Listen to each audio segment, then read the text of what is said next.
ونؤمن به ونتوكل عليه ونعوذ بالله من شرور أنفسنا ومن سيئات أعمالنا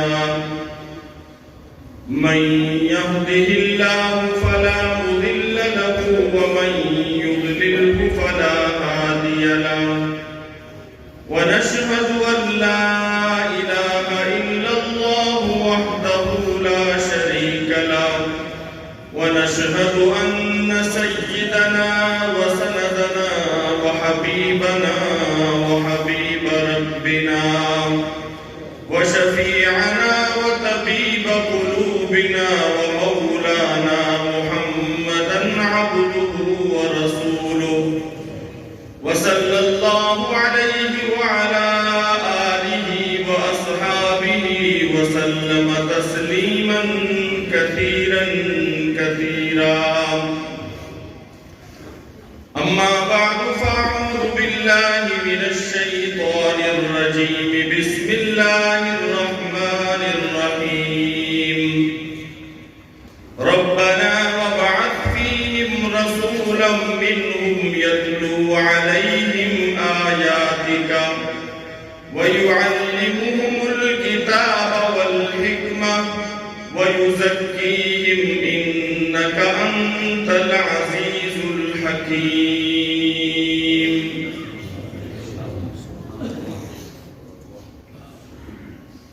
قال النبي صلى الله عليه وسلم فقيه واحد أشد على الشيطان من 1000 عابد أو كما قال صلى الله عليه وسلم سبحانك لا علم لنا إلا ما علمتنا إنك أنت العليم الحكيم اللهم نور قلوبنا بعلمك واستعمل أبداننا بطاعتك رب اشرح لي صدري ويسر لي أمري واحلل عقدة من لساني يفقهوا قولي بسم الله الرحمن الرحيم قل هو الله أحد الله الصمد لم يلد ولم يولد ولم يكن له كفوا أحد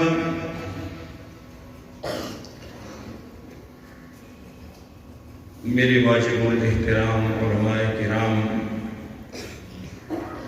اور میرے پیارے مسلمان بھائیوں دوستوں بزرگوں بہت ہی نورانی مجلس ہے ایسی مجلسوں میں اللہ رب العزت کے فرشتے اور ملائکہ حاضر ہوتے ہیں یہ قبولیت والی مجلس ہے حضرت حافظ الحدیث حضرت عبداللہ درخواستی رحمۃ اللہ علیہ ختم بخاری کی ایک مجلس میں ڈیرہ اسماعیل خان تشریف لائے اور لوگوں سے کہا کہ یہ ختم بخاری کی اتنی مبارک مجلس ہے کہ جس کے دل میں جو بھی حاجت ہے وہ اپنی حاجت پکڑ لے انشاءاللہ چند دنوں میں ان کی وہ حاجت پوری ہو جائے گی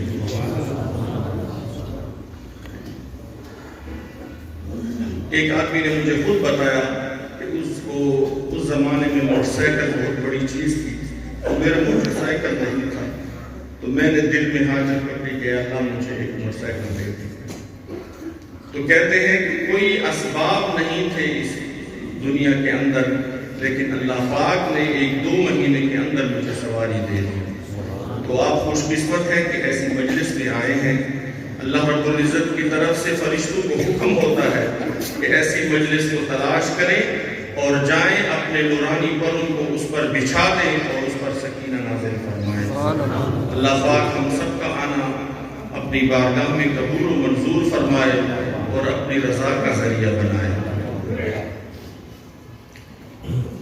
یہ جو مجلس ہے آج یہاں پر علماء کی دستار بندی ہونی ہے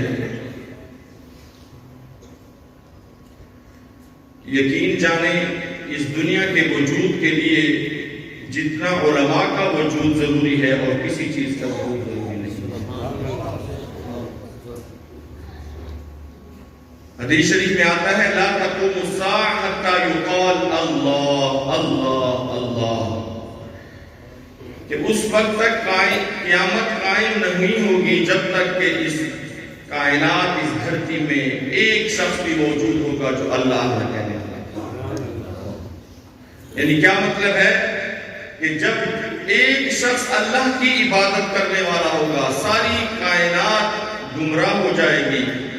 اللہ پاک اس سورج کو طلوع کرتے رہیں گے اور غروب کرتے رہیں گے، یہ ستاروں کا، آسمانوں کا، یہ زمین، یہ کائنات، یہ درختوں کا سارا نظام چلتا رہے گا ایک آدمی کے لیے۔ آج یہ کائنات قائم ہے، یہ اللہ کی عبادت کی وجہ سے قائم ہے، اور اللہ کی عبادت بغیر علم کے نہیں ہوتی۔ یہ آپ کو بتا رہا ہوں کہ علماء کا وجود کیوں ضروری ہے۔ اللہ کی عبادت کے لیے علم ضروری ہے۔ آپ کو نماز کا علم نہیں ہے، کسی عالم سے نماز نہیں سیکھی، آپ کو زکوٰۃ کے مسائل کا پتہ نہیں ہے، حج کے مسائل کا پتہ نہیں ہے، والدین کے حقوق کا پتہ نہیں ہے، تو نہ آپ حقوق اللہ ادا کر سکتے ہیں، نہ حقوق العباد ادا کر سکتے ہیں، جب تک کہ ایک عالم آپ کو نہ بتائے۔ تو عبادت کے لیے علم کی ضرورت ہے اور علم کے لیے عالم کی ضرورت ہے۔ تو اس لیے یہ کائنات جو قائم ہے آج علماء کے وجود سے قائم ہے، اور زمین میں جتنے بھی فتنے آ رہے ہیں، جتنے فتنے آتے ہیں، سب سے پہلے علماء اس کا مقابلہ کرتے ہیں۔ آپ تاریخ پڑھیں ہندوستان کی، اکبر بادشاہ تھا، رافضیت سے بہت متاثر تھا، اور اس نے ایک نیا دین بنایا جس کو دین الہی کا نام دیا۔ وہ خود گائے کی عبادت کرتا اکبر، اور خنزیر کو حلال قرار دیا، کتے کو حلال قرار دیا، بھیڑ بکری گائے کو حرام قرار دیا، اور ایک نیا کلمہ لوگوں کو سکھایا لا الہ الا اللہ اکبر خلیفۃ اللہ۔ اتنا سخت خطرناک فتنہ تھا۔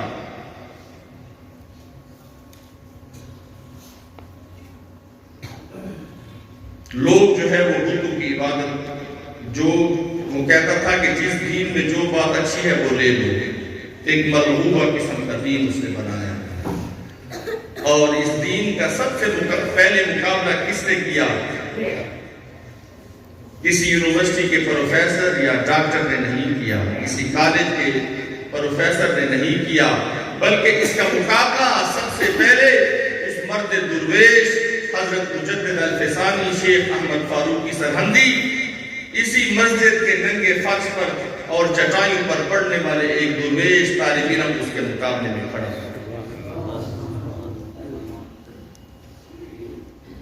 علامہ اقبال جب حضرت مجدد الفسانی رحمۃ اللہ علیہ کے مزار پر حاضر ہوئے تو اس پر ایک وجد کی کیفیت طاری ہو گئی، اور اس نے اشعار کہے، فرمایا کہ حاضر ہوا میں شیخ مجدد کی لحد پر، یہ خاک کے زیر فلک مطلع انوار، اس خاک کے ذروں سے ہیں شرمندہ ستارے، اس خاک میں پوشیدہ ہے وہ صاحب الاسرار، گردن نہ جھکی جس کی جہانگیر کے آگے، اللہ نے بر وقت کیا جس کو خبردار، وہ ہند میں سرمائے ملت کا نگہبان۔ کہا کہ حاضر ہے تو ایک مٹی کا ڈھیر، لیکن یہ مطلع انوار ہے، آسمان سے اس پر نور برس رہا ہے۔ اس خاک کے ذروں سے شرمندہ ستارے، اس خاک ہے لیکن ستارے اس سے شرمندہ ہیں۔ ایسا شخص تھا مجدد الفسانی رحمۃ اللہ علیہ، اور وہ یہی اس مسجد کے ٹھنڈے فرش پر پڑھنے والا، چٹائیوں پر بیٹھنے والا، نہ کوئی پروٹوکول والا، یہی قرآن و حدیث کا طالب علم تھا، اور وہ اتنے بڑے فتنے کے مقابلے میں کھڑا ہو گیا، اور اس نے گوالیار کے قلعے میں کئی سال تک جیلیں وہ قید و بند کی صعوبتیں برداشت کی، آخر اللہ پاک نے اس فتنے کو ختم فرما دیا اور علماء نے آپ کو لقب دیا، آپ کو خطاب دیا مجدد الفسانی کا۔ حضرت عبدالحکیم سیالکوٹی رحمۃ اللہ علیہ جنہوں نے خیالی کی شرح لکھی ہے، خیالی وہ کتاب ہے، علماء جانتے ہیں کہ خیالی کی جب تک شرح نہیں لکھی حضرت حکیم صاحب نے، عبدالحکیم سیالکوٹی رحمۃ اللہ علیہ کی مزار سیالکوٹ میں ہے، اس وقت تک جو خیالی پڑھاتا تھا بادشاہ نے اعلان کیا کہ اس کے گھر پر جھنڈا لگایا گیا، اور جب حضرت نے اس کی شرح نکلی تو یہ اعزاز ختم کر دیا کہ اب خیالی آسان ہو گئی۔ تو اس حضرت عبدالحکیم سیالکوٹی رحمۃ اللہ علیہ نے آپ کو حضرت مجدد کا خطاب دیا، مجدد الفسانی، دوسرے سال کا مجدد۔ کوئی مجدد ہوتا ہے 1 صدی کا، کوئی 3 صدیوں کا، یہ ہے پورے 1000 سال کا مجدد، کیونکہ اسلام کا اب دوسرا سال شروع ہے۔ مجدد الفسانی 1445 ہجری ہے، یہ دوسرا سال ہے، اس کے بھی 445 سال گزر گئے ہیں۔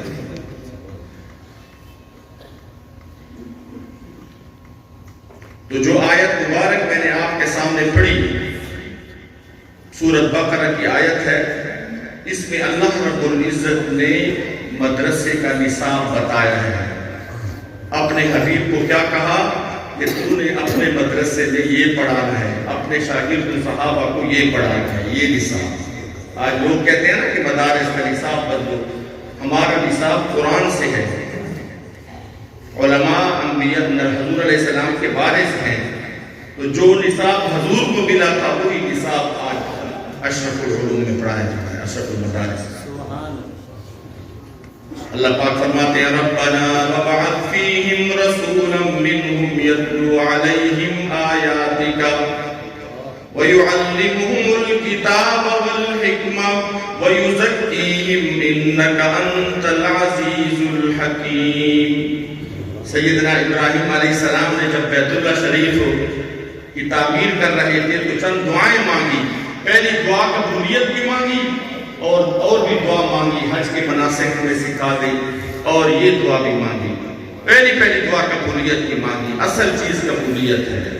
وَإِذْ يَرْفَعُ إِبْرَاهِيمُ الْقَوَاعِدَ مِنَ الْبَيْتِ وَإِسْمَاعِيلُ رَبَّنَا تَقَبَّلْ مِنَّا إِنَّكَ أَنْتَ السَّمِيعُ الْعَلِيمُ۔ کہ اس وقت کو یاد کرو جب سیدنا ابراہیم علیہ السلام اور آپ کے فرزند ارجمن بیت اللہ شریف کے بنیادوں کو اٹھا رہے تھے، یہ دعا پڑھ رہے تھے ربنا تقبل منا انک انت السمیع العلیم، اے اللہ اس عمل کو ہم سے قبول فرمائیے۔ تو اصل قبولیت ہے، قابلیت نہیں ہے، اللہ جس کو قبول کر دے۔ یہ جو حضرات بیٹھے ہیں کو اللہ نے چنا ہے، اللہ نے قبول کیا ہے۔ آج لوگ ہمیں تانے دیتے ہیں کہ تم دین کے ٹھیکیدار ہو، نہیں بھائی ہم ٹھیکیدار نہیں ہیں، یہ دین کے چوکیدار ہیں انشاءاللہ۔ تو پہلا کام حضور کا کیا تھا؟ یتلو علیہم آیاتک، کہ وہ قرآن شریف کے الفاظ صحابہ کو سکھاتے تھے۔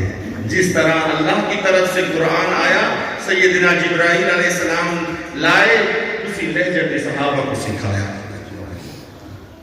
مسجد نبی شریف میں بیٹھا تھا تو ایک قاری صاحب مختلف روایتوں میں، روایت حفص، روایت امام دوسرے جو امام ہیں قرات کے، سب کی روایتیں سن رہے تھے اور ہر ایک کو غلطی بتا رہے تھے، 5 گھنٹوں سے سن رہے تھے۔ تو اللہ پاک نے ایسے اپنی کتاب کی حفاظت فرمائی۔ آج جتنے قرات کے شعبہ جات ہیں وہ ساری یتلو علیہم آیاتک حضور کے لیے وراثت چل رہی ہے۔ یہ قاری جو بیٹھا ہے قرآن پڑھا رہا ہے مسجد میں گرمی سردی میں، یہ یتلو علیہم آیاتک کا بارث ہے۔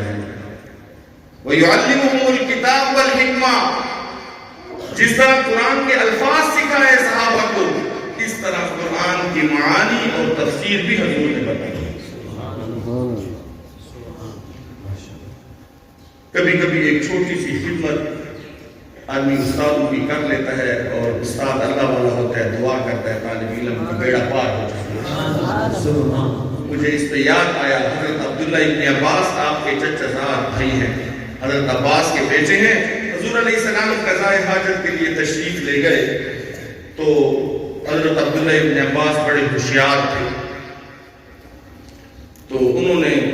حضرت کے لیے پانی بھی رکھا اور وہ مٹی کے جھیلے بھی بنائے بڑے طریقے سے. خدمت کا بھی ایک طریقہ ہوتا ہے, ہر طالب علم خدمت نہیں کر سکتا. اللہ پاک نے ان سے وہ خدمت لی. تو حضور جب آئے تو وہ اتنا دور بھی نہیں پڑا تھا اور نہ اتنا نزدیک تھا کہ حضور علیہ السلام نظر آتے. تو حضور کو یہ عمل بڑا خوش آیا. تو حضور نے آپ کو دعا دی, اے اللہ اس کو تفسیر اور تعبیر کا علم نصیب فرما. اور وہ عبداللہ ابن عباس سب صحابہ میں رئیس المفسرین بن گئے. قرآن کی تفسیر لکھی ہے تو ایک جلد میں, لیکن آج جو بھی تفسیر لکھتا ہے وہ اس کو اصل سمجھتا ہے اور عبداللہ ابن عباس کی تفسیر کو لکھتا ہے. یہ عاجز حضرت کے مزار پہ اسپیشل میں گیا طائف, حاضری دی ان کے مزار پہ. مزار ان کی قبر نہیں مل رہی تھی. میں نے کہا اتنی خدمت کی ہے قرآن کی. تو جس سے پوچھتے تھے وہ عرب سمجھتے تھے کہ شاید جو بھی پاکستانی ہوتا ہے وہ قبر پہ سجدہ دیتا ہے یا قبر پہ غلط رسم کرتا ہے. تو میں پوچھتا تھا, وہ کہتا تھا ماذا تفعل بقبر عبداللہ ابن عباس, تو کیا کرتا ہے؟ میں نے کہا نحن الموحدون لا نشرک باللہ شیئا, ہم تو موحد ہیں, اللہ کے ساتھ شرک نہیں کرتے. ہمارے بڑے ہیں, انہوں نے قرآن کی خدمت کی ہے, ہم جاتے ہیں دعا مانگتے ہیں کہ اللہ تھوڑا سا علم ہمیں بھی نصیب فرمائے. تو میں گیا, ایک آدمی نے مجھے قبر بتائی, دروازہ نہیں تھا, کرسی پہ چڑھ کے میں نے حضرت کی قبر پہ سلام ڈالا اور دعا مانگی. اور ایک کتبہ لکھا ہوا تھا کہ حضرت آخری عمر میں یہ طائف آ گئے تھے, مکہ شریف میں رہنے والے تھے, حضرت عباس کے بیٹے تھے.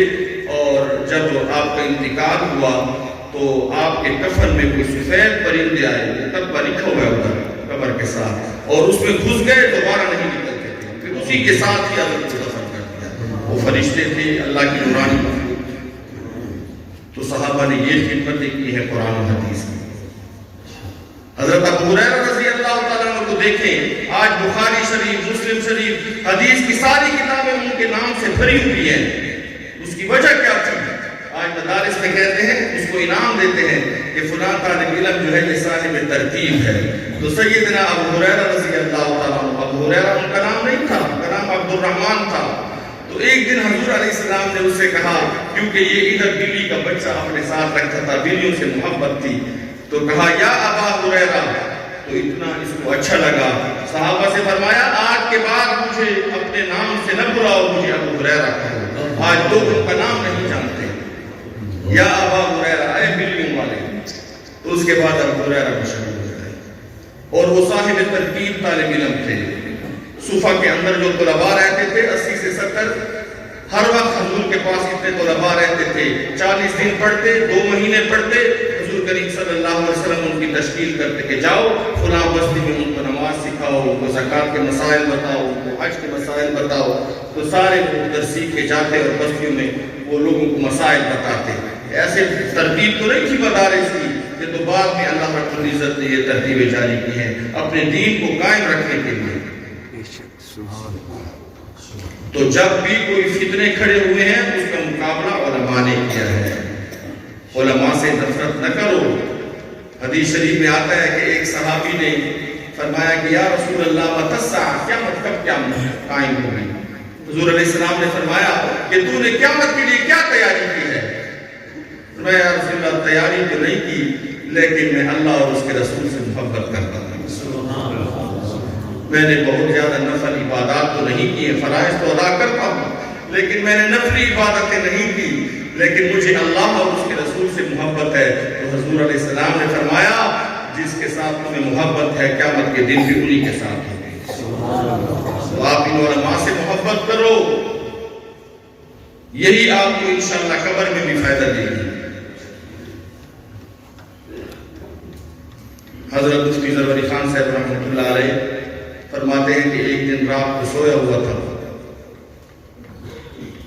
دل میں آیا کہ ادھر تو بہت بڑا مفتی ہے, قبر میں تیرے ساتھ کیا ہوگا. تو رونا آ گیا, اللہ سے معافی مانگی. تو مجھے نیند آ گئی.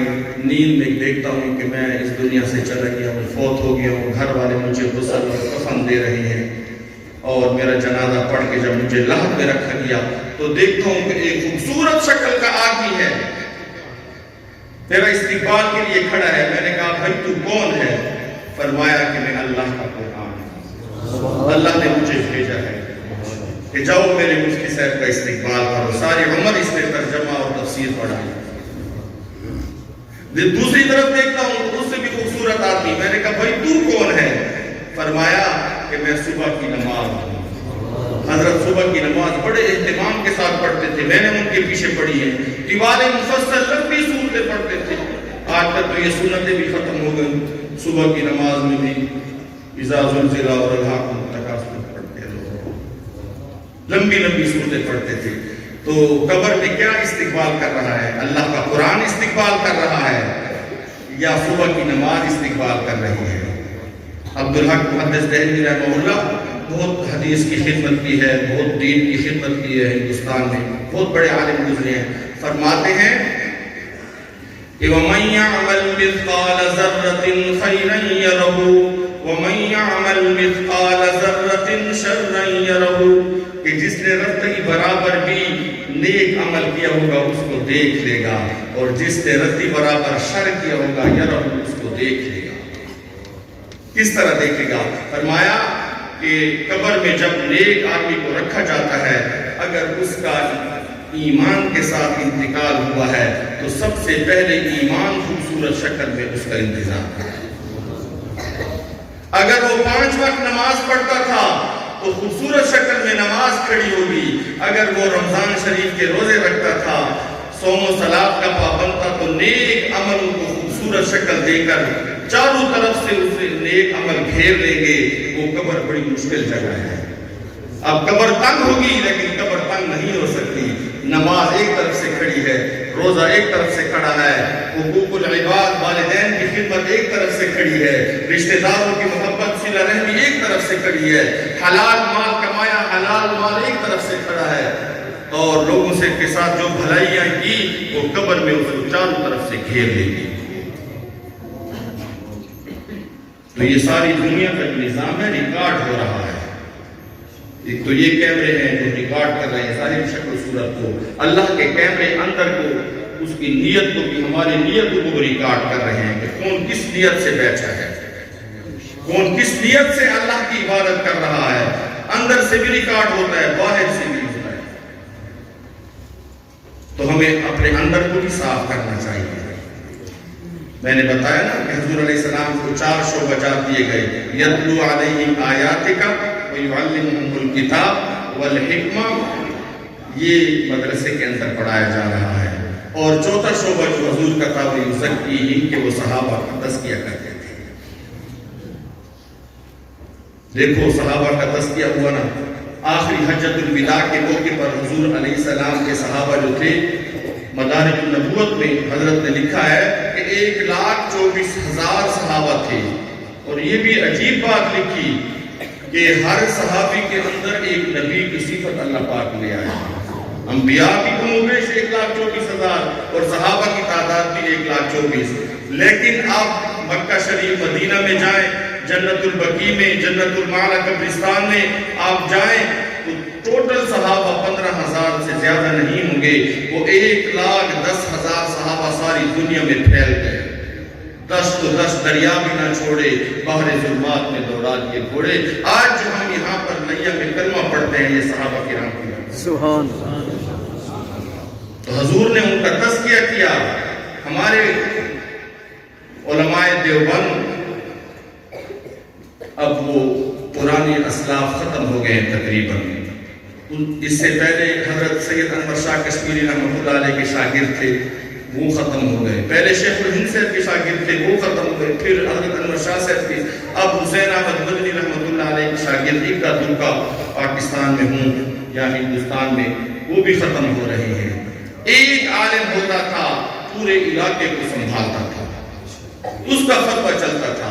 اس کی وجہ کیا تھی کہ وہ جب مدرسے سے فارغ ہوتے تو کسی اللہ والے کے پاس جاتے، اپنی اصلاح کرواتے، اپنا تزکیہ کرواتے، پھر جب علاقے میں جاتے تو وہاں پر علاقے کو رنگ دیتے تھے، اپنے دلوں کو صاف کرتے۔ اللہ پاک کو قلب سلیم چاہیے، ہمارے دل میں دوسرے مسلمان کے لیے حسد نہ ہو، ہمارے دل میں بڑائی تکبر نہ ہو، دنیا کی لالچ اور طمع نہ ہو، ہمارے دلوں میں قرآن کی محبت ہو، حدیث کی محبت ہو، مسجد کی محبت ہو، اللہ والوں کی محبت ہو، علماء کی محبت ہو، نماز کی محبت ہو، یہ دل قلب سلیم ہے۔ اللہ پاک فرماتے ہیں یوم لا ينفع مال ولا بنون الا من اتى اللہ بقلب سلیم، کہ قیامت کا دن ایسا دن ہوگا نہ مال کام آئے گا نہ نرینہ اولاد کام آئے گی، مگر وہ شخص کامیاب ہوگا جو میرے دربار میں ستھرا دل لے کر آئے گا، میرے دربار میں قلب سلیم لے کر آئے گا۔ حضرت ہمارے خانقاہ موسیٰ شریف کے مؤسس حضرت خواجہ قبلہ دوست محمد قندہاری رحمۃ اللہ علیہ کہ جب آخری وقت آیا تو مولوی فتح محمد صاحب رحمۃ اللہ علیہ آپ کے اجل خلفاء میں سے تھے اور بڑے علاقے کے بڑے فقیر تھے۔ فرمایا کہ مولوی صاحب جب میرا جنازہ قبر کی طرف لے جائیں تو آپ اشعار پڑھیں آگے آگے، وَفَدْتُ إِلَى الْكَرِيمِ بِغَيْرِ زَادٍ مِّنَ الْأَعْمَالِ وَالْقَلْبِ السَّلِيمِ فَحَمْلُ الزَّادِ أَكْبَرُ كُلُّ شَيْءٍ إِذَا كَانَ الْوَفُودُ إِلَى الْكَرِيمِ، کہ میں وفدت الی الکریم بغیر ذات، میں ایک سخی ذات کے پاس جا رہا ہوں، بغیر ذات میرے پاس کچھ بھی نہیں ہے، میرے پاس توشہ نہیں ہے، نہ تو نیک اعمال کا توشہ ہے اور نہ میرے پاس ستھرا دل ہے۔ فرمایا کہ توشے کا اٹھانا بہت برا ہے جب آپ کسی کریم کے مہمان ہو۔ تو ان لوگوں کو اتنی فکر ہوتی تھی باوجود اس کے کہ نہ مستحب چھوڑتے تھے، نہ سنت چھوڑتے تھے، نہ واجب نہ فرض چھوڑتے تھے ایک چیز بھی، لیکن فرماتے ہیں کہ ہمارے پاس نہ قلب سلیم ہے نہ نیک اعمال ہے۔ تو اللہ رب العزت ان طلباء کو یہ جو انہوں نے محنت کی ہے، کوشش کی ہے، اللہ پاک ان کو علوم وحبی نصیب فرمائے، قرآن حدیث کا علم اتنی کوشش سے حاصل کیا ہے، اللہ پاک آگے معاشرے کے اندر جو آگے ان کی جو ابھی ڈیوٹیاں لگنی ہے، اللہ ان کو علم نافع نصیب فرمائے اور جو ہے نا لوگوں کی خدمت کرنے کی توفیق نصیب فرمائے، کہ مسجدوں کو آباد کریں، مدرسوں کو آباد کریں، اور جو ہے نا عالم کی ایک نشانی علامات یہ بتائی گئی ہے کہ وہ ایسے علوم میں مشغول ہوگا جس کا تعلق آخرت کے ساتھ ہوگا۔ تو اللہ پاک ان کے علم میں برکت نصیب فرمائے اور اللہ پاک اس ادارے کو اپنی بارگاہ میں مزید قبولیت نصیب فرمائے اور ہمارے آنے کو اپنے بارگاہ میں قبول منظور فرمائے۔